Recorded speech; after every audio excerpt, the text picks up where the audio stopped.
Hi, my name is Katie English, and this presentation is for my capstone for the completion of my educational specialist in instructional technology at Kennesaw State University. I am currently the IB coordinator at Brookside Middle School in Sarasota, Florida. I also teach one section of 6th grade math. Previously, I have taught 7th and 8th grade math, as well as taking on the role of gifted specialist and instructional technology coach last year. This is my 12th year in education, and I received my master's degree from Georgia State University in December of 2008. My bachelor's degree is in political science from the College of Worcester, and that is from 2004. I have always been interested in technology and felt that it was a natural progression in my educational career to gain a degree in instructional technology to support my students and colleagues. The title of my capstone project is Increasing Technology Use and Knowledge with Professional Development. The problem that became the catalyst for my capstone project was the lack of knowledge and understanding of the instructional technologies available to teachers within our district and the underutilization of the available technologies. Teachers had devices, but were using them as electronic textbooks and word processors. Upon researching through discussions with colleagues, administration, and ultimately the district-level technology specialists, I found that we had over 10 subscriptions to programs that teachers may not know about. Additionally, there are free programs that teachers could be using to increase student engagement, data collection, and ease assessment administration and grading.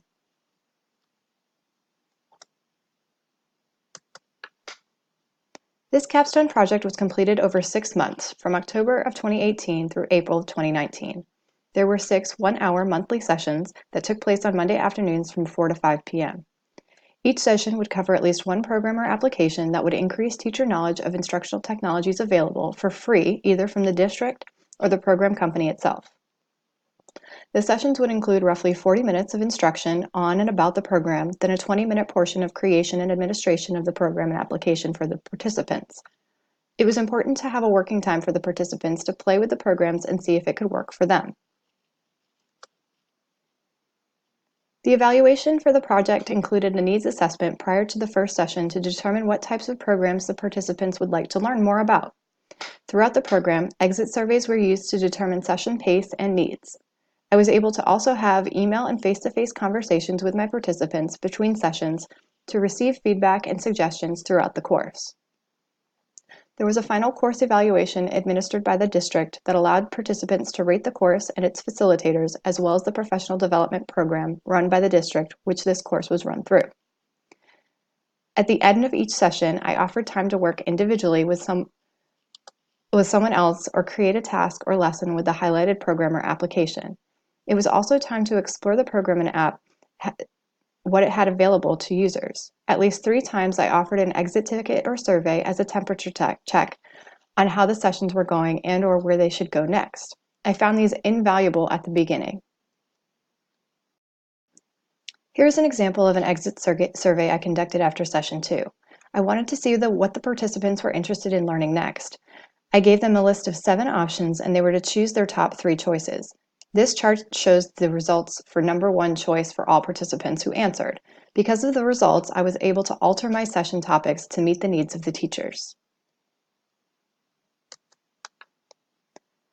The sessions were created to increase teacher knowledge of instructional technologies available to them either through the district or for free online, and thus increase student engagement and perhaps achievement. A wide variety of programs were offered to participants during the needs assessment, and the majority of the programs chosen were those that formally assessed students' achievement. The others were to create more engaging presentations of material. I started with programs that the participants were familiar with on a superficial basis and dove deeper into them to offer more complex uses. From there, I chose the programs that would increase engagement with lecture material like Edpuzzle, where students could watch a video and interact by answering questions during the video. Formative was also a big hit, as you can create online assessments that are immediately graded for you. Nearpod was one of our last sessions, and about a third of the participants had already experimented with it as an alternative to Google Slides and PowerPoint. I made sure to create agendas for each session to send out to participants at least 24 hours prior to the session. This gave them a chance to look over the material first if they wanted to. I also posted the agendas on the website I created. I created the website to house all resources and session information for participants. The website provided a contact point for all sessions. I included the session pages with links to the agendas, programs and application sites, as well as the slides I showed during the session. It offered another level of communication between the participants and me. If they missed a session or needed to revisit material, they had it available all in one place. Finally, the website served as a timeline and log of my entire Capstone experience in a digital format. This slide shows the results and answers to one of the final survey questions.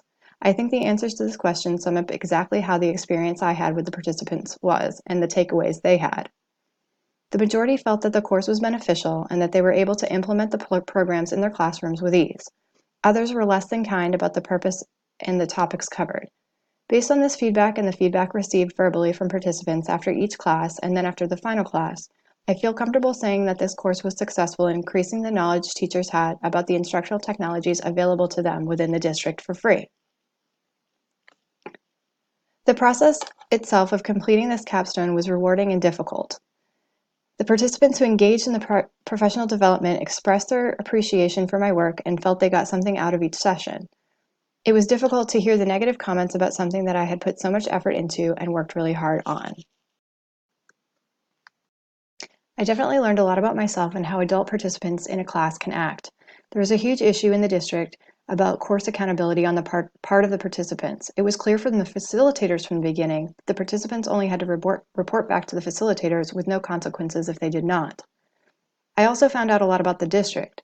There were programs that I didn't even know that we had available until I started researching for this project. I was glad I was able to share those with the group. I was surprised to find out that one of the programs I was new to was one of the participant favorites, Edpuzzle. The teachers loved the session and they were emailing me later to tell me how they were using it in their class to offer a blended atmosphere. I had only learned about and started using Edpuzzle about 2 months before the course started, and my students loved it as well. When creating and facilitating another professional development course like this one, I will make sure to find out exactly what the expectations are for participants and the facilitators. I want to be clear on accountability on all parts. It may alter my decision to participate in a program like this again.